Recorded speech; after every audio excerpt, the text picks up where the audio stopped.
शेतकरी मित्रांनो नमस्कार. ग्रीन गोल्ड ॲग्रीमध्ये पुन्हा एकदा सर्वांचं स्वागत. आणि आज आपण पुन्हा एकदा ताकांडी मारलेल्या कपाशीवर पुन्हा एकदा आपण आज प्लॉट पाहायला आलो. आता कपाशीला साधारण पाणी चालू आहे. साधारण 70-72 दिवसांची ही कपाशी आता झाली आहे आणि जवळजवळ आपल्या छातीच्या लेवलला ही आता लागते. फुटव्यांची संख्या अतिशय चांगल्या प्रमाणामध्ये आहे. पातेगळ काही प्रमाणामध्ये म्हणजे फार तर 1-2% फक्त पातेगळ आहे. परंतु जर तुम्ही व्यवस्थित जर कंडिशन जर पाहिली तर खालच्या ज्या फांद्या आहेत तिथे बोंड तयार झालेत.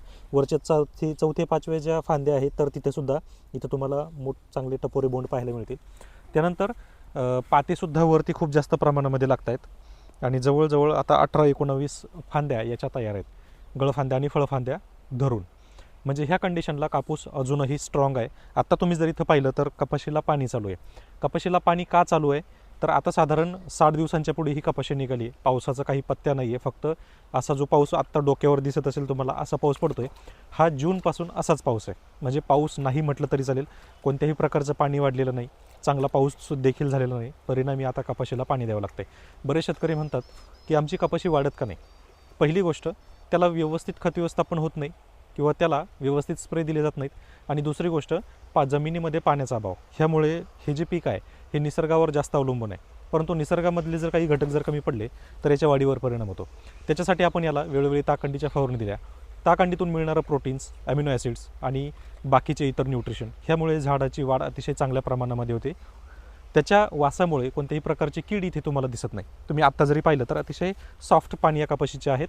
कोणत्याही प्रकारची रासायनिक फवारणी अजून नाही आहे आणि विशेष म्हणजे कोणत्याही प्रकारची डिफिशियन्सी इथं तुम्हाला जाणवणार नाही, कारण आता 3 फवारण्या याच्यामध्ये ताकांडीच्या केलेल्या आहेत. तर आता इथून पुढचं नियोजन तुम्हाला काय करायचं आहे, म्हणजे साधारण 2 महिन्याच्या पुढे कपाशी झाली आहे तर आता दुसरं खत व्यवस्थापन काय किंवा त्याच्या पलीकडे आणखी फवारणी काय करायची.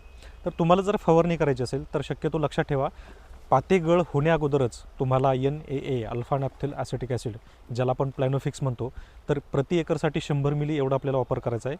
कोणत्याही तुमच्या रेग्युलर स्प्रेमध्ये किंवा तुम्ही ताकांडीची फवारणी करू शकता प्रति पंपासाठी 250 मिली.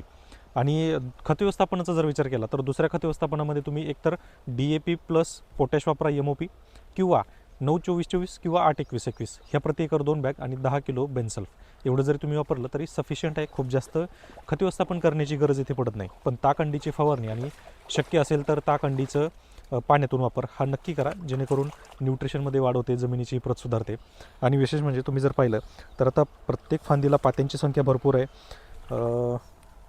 बोंडही तयार होत आहेत.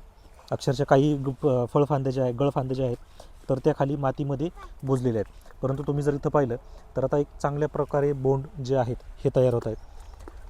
त्यानंतर इथे व्हरायटीचं वैशिष्ट्य म्हणजे ही 70-67 जी व्हरायटी आहे तर चेन लिंकिंगमध्ये चालते. म्हणजे इथे एक बोंड आहे, परत इकडे एक बोंड आहे. काही ठिकाणी असं पण होणार आहे की ह्या फांदीलाच परत पुढे फांदी निघणार आहे. त्याच्यामुळे पात्यांची संख्या, बोंडांची संख्या ही ह्या व्हरायटीला जास्त मिळते. म्हणून आमच्याकडे ह्या व्हरायटींचं सिलेक्शन जास्त केलं जातं, कारण बागायती क्षेत्र असल्यामुळे ताण जो आहे किंवा पावसामुळे किंवा बायोटिक स्ट्रेस असेल हा ह्या क्षेत्रामध्ये कमी पडतो. म्हणून अशा व्हरायट्या सिलेक्ट केल्या जातात ज्याच्यामध्ये कमी क्षेत्रामध्ये सुद्धा चांगलं उत्पादन मिळून जातं. तर मित्रांनो, तुम्हाला देखील असंच नियोजन करायचं असेल तर नक्की तुम्ही ताकांडीचा वापर करा आणि कापूस पिकामध्ये नियोजन हे व्यवस्थित बसवा. तुमचं नियोजन तुमचं काय कमी पडतं आहे हे मला कमेंटद्वारे कळवा. त्या पद्धतीने मी तुम्हाला व्हिडिओ देत राहील.